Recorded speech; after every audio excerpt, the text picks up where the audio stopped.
అరవింద్ గారు మిమ్మల్ని మోసం చేశాడు.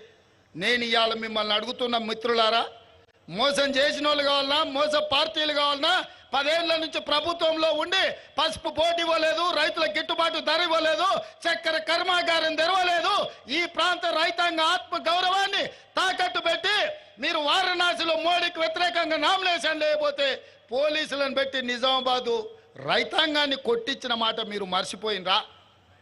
బీఆర్ఎస్ను చూసారు, బీజేపీని చూసారు. ఒక్కసారి జీవనానికి అవకాశం ఇవ్వండి. పెద్ద మనిషి, రైతు బిడ్డ, రైతులకు నాయకుడు కాదు, ఆయనే రైతయా. వ్యవసాయం ఏం చేయాలో ఆయనకు తెలుసు. 40 ఏళ్ల నుంచి ఆయన మంత్రి ఉన్నా ఏది ఉన్నా రాత్రి అయితే ఊరికి పోతాడు, పొద్దున వ్యవసాయం చేసుకుంటాడు. ఆయన కంటే రైతుల గురించి తెలిసిన వాళ్ళు ఎవరన్నా ఉన్నారే నాయకులు? మేమంతా పాయింట్ షర్ట్ వేసుకునే వాళ్ళమే, అన్నలాగటోళ్ళు చెప్తే వినటోళ్ళమే.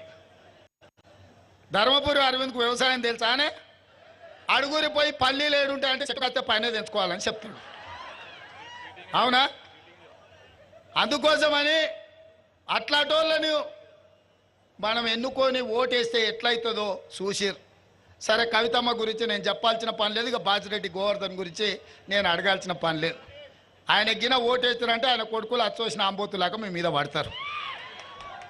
గోవర్ధన్ గిన ఓటేస్తారా వాళ్ళ కొడుకులంతా మీ మీద పడతారు. మీరు ఇక మళ్ళీ నెల హఫ్తాలు కట్టాల్సిందే. పాల పైసలు, కూరగాయల పైసలు తీసుకొచ్చి వాళ్ళకి ఇచ్చిపోవాల్సి వస్తుంది పట్టణానికి, టౌన్కి వస్తే. అందుకే మిత్రులారా, ఇవాళ పదే గుడి గురించి మాట్లాడుతున్నారు. నేను ఒక్క మాట చెప్పదలుచుకున్నా ఈ వేదిక మీద నుంచి. ఈ దేశ ప్రధానమంత్రి నరేంద్ర మోడీ గారు నిన్న మాట్లాడుతూ కాంగ్రెస్ పార్టీ అధికారంలోకి వస్తే హిందువుల ఆస్తులు గుంజుకొని ముస్లింలకు పంచి పెడతారని అన్నారు. ఒక secular country, doctor Babasaheb Ambedkar రచించిన రాజ్యాంగం, ఆ రాజ్యాంగం మీద ప్రమాణం చేసిన ప్రధానమంత్రి 2 మతాల మధ్యలో చిచ్చు పెట్టే విధంగా మాట్లాడుతున్నాడంటే ఓటమి నరేంద్ర మోడీని వేటాడుతుంది. నరేంద్ర మోడీ భయపడి ఈరోజు మతాల మధ్యలో చిచ్చు పెట్టాలనుకున్నాడు. అందుకే ఈ వేదిక మీద నుంచి इस मन से मैं नरेंद्र मोदी जी से साफ एक बात मैं कहना चाहता हूं, जब कांग्रेस पार्टी सत्ता में था हम हिस्सा दिए, बराबर दलित को दिए, आदिवासी को दिए, ओबीसी को दिए, किसी का जायदाद खींच लेकर और किसी को नहीं दिए। हम इतना संविधान को बचाए, ऐसे संविधान किस देश को दिए हम लोग। अगर भाई का जायदाद दूसरे भाई को देना है तो भी कानून के हिसाब से देना पड़ता, मगर किसी का जायदाद खींच लेकर और किसी को देने का कानून अपना देश में नहीं है।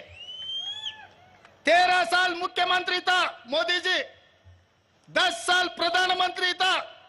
इतना भी पता नहीं है कि इस देश का प्रधानमंत्री को हिंदुओं का जायदाद खींच लेकर मुसलमानों को देने के लिए ये प्रधानमंत्री ऐसे बात कह रहा है। इसको डर है, दिल में हार जाने का डर है, इसीलिए ऐसे भाषण उन्होंने दे रहा है। इसीलिए हम संविधान दिए इस देश को। डॉक्टर बाबा साहेब अंबेडकर ये लिखा उसमें, अगर बाप का जायदाद बेटे को भी देना है तो विरासत देना, भाई का जायदाद छोटे भाई को, बहन को भी देना है तो एक हिसाब किताब से वो बदली करना। ऐसे झूठे बातों से कितने दिन देश को धोखा देंगे मोदी जी? ये कोई तरीका नहीं है, आपको कोई शोभा देने वाले बात नहीं है। ऐसे बात मत कहो, ये देश के लिए सुरक्षा नहीं। మిత్రులారా, హిందువుల ఆస్తులు ముస్లింలకు గుంజి పెడతారంటున్నారు. నేను అడుగుతున్నా, ఇక్కడ చాలా మంది మా అన్నదమ్ముల ఆస్తులు వచ్చుకున్న వాళ్ళు ఉండు కదనే, ఏర్పడ్డోళ్ళు ఉండు కదా.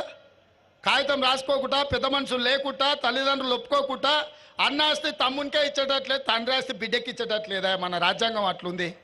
వీళ్ళ ఆస్తులు గుంజుకొని వాళ్ళకి ఇచ్చేటట్టు ఉంటుందా? ఈ దేశ ప్రధానమంత్రికి ఇట్లా మాట్లాడతాడా? ఇది పద్ధత?